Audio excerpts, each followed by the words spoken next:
Doctor Bhimrao Ambedkar की 135वीं जयंती में इस समय लखनऊ के अटल चौक पर बनी डॉक्टर भीमराव अंबेडकर की प्रतिमा में समाजवादी पार्टी के अध्यक्ष अखिलेश यादव पहुंच चुके हैं। बताते चले कि वो यहाँ पे उन्हें श्रद्धांजलि देने आए हैं। आप देख सकते हैं कि समाजवादी पार्टी के कई कार्यकर्ता भी यहाँ पर मौजूद है।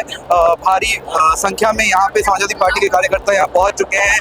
अखिलेश यादव का सपोर्ट करते हुए वो यहाँ पे आए हुए हैं और साथ ही साथ वो यही चाहते हैं कि डॉक्टर भीमराव अंबेडकर जी की जो यहाँ पे प्रतिमा है उस पर वो पुष्पांजलि अर्पित करें। आप देख सकते हैं कि अखिलेश यादव भी यहाँ पे पहुँच चुके हैं और सब लोग उनको सम्मानित कर रहे हैं। उनको सब लोग उनके साथ हैं। यहाँ पे भारी संख्या में सपा के कार्यकर्ता हैं, बड़े बड़े विधायक और नेता भी यहाँ पे मौजूद हैं। और साथ ही साथ आप देख सकते हैं कि अखिलेश यादव अब धीरे धीरे डॉक्टर भीमराव अंबेडकर की जो प्रतिमा हजरत चौराहे पर बनी हुई है वहाँ उसकी ओर प्रस्थान कर रहे हैं।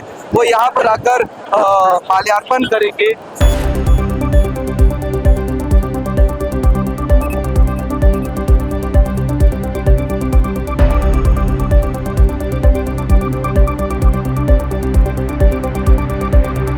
आज डॉक्टर भीमराव अंबेडकर की 135वीं जयंती है। आप क्या कहना चाहेंगे, क्या संदेश देना चाहेंगे सभी लोग? 135वीं जयंती पे बाबा राव भीमराव अंबेडकर की जयंती को जो उन्होंने एक सपना देखा था, जो लड़ाई दी थी, उसको आज माननीय अखिलेश यादव जी ने पीडीए के रूप में लड़ने का काम किया है।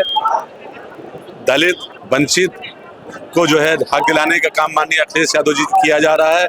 उसी लड़ाई को हम सभी समाजवादी साथी जन जन तक ले जाके करने का काम कर रहे हैं और 2027 में माननीय अखिलेश यादव जी को उत्तर प्रदेश का मुख्यमंत्री बनाकर देश की दिशा और दशा को बदलने का काम करें। 2027 चुनाव भी काफी नजदीक है। क्या लगता है इस बार जो समाजवादी पार्टी के क्या ऐसी रणनीति रहने वाली है जो आपको लगता है इस बार भी चाहिए होगी? माननीय राष्ट्रीय अध्यक्ष जी ने जिस तरह से 2024 में लोकसभा के चुनाव में हम 37 सीटें जीतने का काम किए थे, उसी रणनीति के तहत पे पूर्ण बहुमत की सरकार, क्योंकि आज के समय महिला, छात्र, युवा सभी परेशान है सरकार से। जिस तरह से देश का जो है आज गर्द की स्थिति में जा रहा है, उसको माननीय अखिलेश यादव जी के द्वारा जो है आज आगे बढ़ाया जा सकता है और निश्चित ही 2027 में माननीय अखिलेश यादव जी प्रदेश के मुख्यमंत्री होंगे और निश्चित उत्तर प्रदेश की सरकार बदलेगी और देश की सरकार भी बदलेगी और देश की सरकार में पीडीए की सरकार देश की होगी। वोटर लिस्ट भी आ चुका है, नाम सब लोगों का आ चुका है। कई ऐसे नाम है, करोड़ों में, कम से कम लगभग 1 करोड़ से ज्यादा लोग हैं जिनका नाम मिसिंग है। उस पर आप क्या कहना चाहेंगे? क्योंकि जिस तरह से चुनाव आयोग ने साजिश करके उन वोटों को काटने, सरकार के खिलाफ जो वोट था उसको काटने का काम किया है, उसको समाजवादी पार्टी माननीय राष्ट्रीय अध्यक्ष जी के निर्देश पे जमीनी स्तर पे हम लगातार जो है लग रहे हैं और उन नामों को बढ़ाने का काम कर रहे हैं और उन नामों को बढ़ा के, क्योंकि खास तौर से पीडीए के ही वोट को जो है काटने का काम इस चुनाव आयोग ने और केंद्र की सरकार, प्रदेश सरकार ने किया है।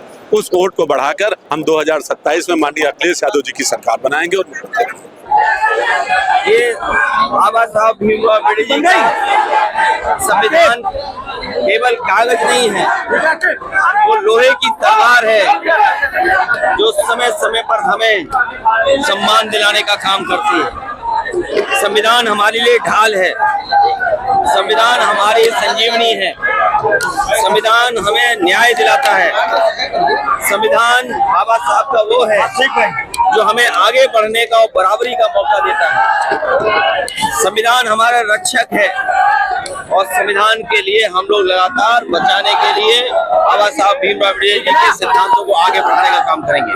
भारतीय जनता पार्टी की सरकारों में और 10 साल की सरकार में सबसे ज्यादा बाबा साहब भीमराव अम्बेडकर जी की प्रतिमाएं तोड़ी गई हैं और आज वही लोग जो तोड़ने वाले लोग हैं वो बजट देकर के चुनाव से पहले एक झूठा संदेश देना चाहते हैं, लेकिन उत्तर प्रदेश की जनता समझदार है, सावधान भी है इनके साजिश और षड्यंत्रों से। बाबा साहब भीमराव अम्बेडकर जी की जयंती पर हम लोग याद कर रहे हैं उन्हें। मुख्यमंत्री जी से बड़ा झूठ बोलने वाला कोई संत नहीं हुआ अभी तक। और ये हम नहीं कहते हैं, बहुत सारे लोग कहते हैं कि ये नकली संत हैं और इन्हें संविधान से कोई लेना देना नहीं है। संविधान से चलने वाले लोग कभी किसी के साथ अन्याय नहीं कर सकते हैं। और जो नोएडा में हुआ है, इसी सरकार की नाकामी की वजह से नोएडा हुआ है। इनकी जो LIU इंटेलिजेंस या वनस्पति की वजह से या चुनाव प्रचार में बंगाल चले गए थे साथ, सरकार को पता था, जानकारी थी, उसके बावजूद भी सरकार ने होने दिया। और अगर साजिश इतनी बड़ी हो गई है तो इसके लिए मुख्यमंत्री जिम्मेदार हैं। अगर अधिकारी ये बात कह रहे हैं तो अधिकारियों को ऊपर कौन बैठा है? अगर ये साजिश हुई है, इतना बड़ा साजिश का परिणाम है, तो सरकार किसकी थी? इसके लिए मुख्यमंत्री और भारतीय जनता पार्टी तो जैसे कि आपने देखा कि समाजवादी पार्टी के अध्यक्ष अखिलेश यादव आज यहाँ डॉक्टर भीमराव अम्बेडकर की जो प्रतिमा है अधगंज राय पर वहाँ पहुंचे और उन्होंने उनकी जो प्रतिमा है उस पर फूलार्पण किया। साथ ही साथ उन्होंने 2027 चुनाव को लेकर भी बड़ी बात कही है और सब पूरे प्रदेश भर के लोगों को डॉक्टर भीमराव अम्बेडकर जयंती की शुभकामनाएं दी है। ऐसी बने रहिए दाहो अल्लाह न्यूज़ के साथ। कैमरामैन उमेश शुक्ला के साथ मैं राहुल।